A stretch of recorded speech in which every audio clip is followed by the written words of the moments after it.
വിശ്വാസികൾക്ക് മുന്നിൽ വിതുമ്പിക്കരഞ്ഞ ബിഷപ്പ് കുര്യാക്കോസ് മാർ സേവോറിയോസ് റാന്നി ജ്ഞാനായ വലിയ പള്ളിയിലെ കുർബാനയ്ക്കിടെയാണ് മെത്രാപ്പൊലീത്ത വികാരാധീനനായത്. തന്റെ ജീവിതം തുറന്ന പുസ്തകമാണെന്നും സസ്പെൻഷൻ നടപടിക്ക് പിന്നിലെ കാരണം എന്തെന്നറിയില്ല എന്നും മെത്രാപ്പൊലീത്ത വിശ്വാസികളോട് പറഞ്ഞു. ജ്ഞാനായ യാക്കോബായ സഭയുടെ മെത്രാപ്പൊലീത്ത പദവിയിൽ നിന്ന് നേരിട്ട സസ്പെൻഷൻ നടപടി ഇന്നലെ സ്റ്റേ ചെയ്തിരുന്നു. നമ്മളെ കൊണ്ട് ചെയ്യാവുന്ന എല്ലാ നന്മയും ചെയ്യുവാൻ ലോകം പറയണം. ജ്ഞാനായ സമൂഹം ഈ പ്രപഞ്ചത്തിന് തന്നെ മനുഷ്യരാശിക്ക് അനുഗ്രഹമാണ്. അതിന് ദൈവം സഹായിക്കട്ടെ. അതിന് ദൈവമേ ഞാൻ ഒരിക്കലും ഒരു തടസ്സമാകരുത് എന്ന് എനിക്ക് പ്രാർത്ഥിക്കുന്നു.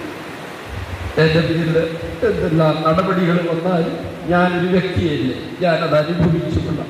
എന്നാലും അതിനെ പ്രതി എൻ്റെ ദൈവജനം, നിന്റെ ജനം, നീ രക്തം ചെയ്ത് യേശു കർത്താവ് നീ നേടിയെടുത്ത ഈ മനുഷ്യർ തമ്മിൽ, നാനായ സമൂഹത്തിലെ ആളുകൾ തമ്മിൽ പ്രശ്നമുണ്ടാകുന്നു. പൊതുസമൂഹത്തിൻ്റെ മുമ്പിൽ നമ്മൾ അപമാനിതരോ ആകാൻ ഇടയാകാതിരിക്കണമേ എന്ന് ഞാൻ പ്രാർത്ഥിക്കുന്നു. ആർക്കെങ്കിലും മനസ്സിന് വേദന വരുന്ന വിധത്തിൽ സ്റ്റേജിൽ മൈക്കിന് മുമ്പിൽ നിന്ന് ഞാൻ എന്തെങ്കിലും പറഞ്ഞിട്ടുണ്ടെങ്കിൽ നിങ്ങൾ ഓർത്തു നോക്കുക.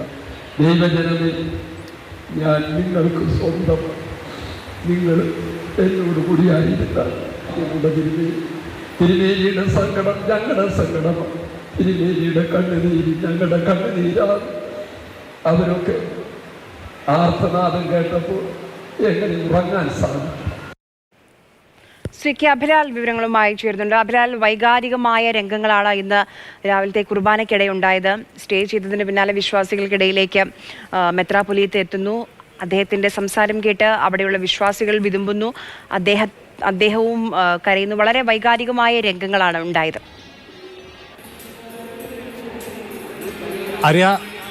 റാന്നി സെൻറ് തോമസ് ജ്ഞാനായ വലിയ പള്ളിയിലെ ഞായറാഴ്ച കുർബാന പൂർത്തിയാക്കി സഭാവിശ്വാസികളോടായി നടത്തിയ അനുഗ്രഹ പ്രഭാഷണത്തിലാണ് അദ്ദേഹം വിതുമ്പിക്കരയുകയും തൻ്റെ ഭാഗം വിശദീകരിക്കുകയും ചെയ്തിട്ടുള്ളത്.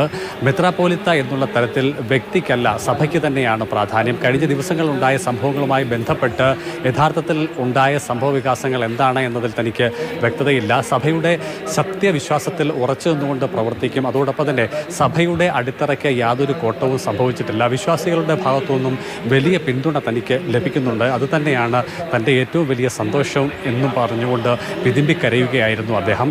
ശേഷം പുറത്ത് മാധ്യമങ്ങളോട് സംസാരിച്ച വേളയിൽ അദ്ദേഹം കാര്യങ്ങൾക്ക് കുറച്ചുകൂടി വ്യക്തത വരുത്തുകയും നിലപാട് വ്യക്തമാക്കുകയും ചെയ്ത സ്ഥിതി കൂടി ഉണ്ടായി. അതായത് സഭയുടെ ഭരണഘടനയും ഇന്ത്യൻ നിയമവ്യവസ്ഥയും തമ്മിൽ ഒന്നിച്ചു കൊണ്ടുപോകുക എന്നതിൽ പ്രായോഗികമായ ബുദ്ധിമുട്ടുകളുണ്ട് എന്ന് അദ്ദേഹം വ്യക്തമാക്കി. ഇത് മനസ്സിലാക്കിക്കൊണ്ടാണ് സഭാവിശ്വാസികളിൽ ഒരു കൂട്ടം ആളുകൾ കോടതിയെ സമീപിക്കുകയും അനുകൂലമായ വിധി സമ്പാദിക്കുന്നതിലേക്ക് കാര്യങ്ങൾ എത്തുകയും ചെയ്തിട്ടുള്ളത്.